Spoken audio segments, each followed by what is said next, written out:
once again, I want to navigate you through our production process. I mentioned to you during my presentation that we calibrate fish locally for our fish farm. The fish formulation has a process. All the additives have to be brought together. We have meat content, meat meal, rice, soya beans, indomie, granite cake, salt, vitamin C, cashew, all mixed together. And the process goes like this. First and foremost, the grinding, or you call it crushing. The crushing and grinding is the same process. After the crushing and grinding, then we'll come to the mixing.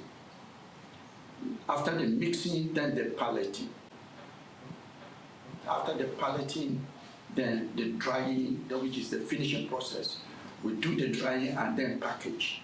The feed is already good to go for the feeding of the fish. And I can assure you, the process is simple, but very effective, very nutritious for rapid growth of fish.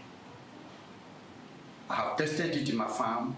The efficacy is so wonderful and fantastic, which I can recommend to anybody who cares to be part of it. Thank you once again. God bless you.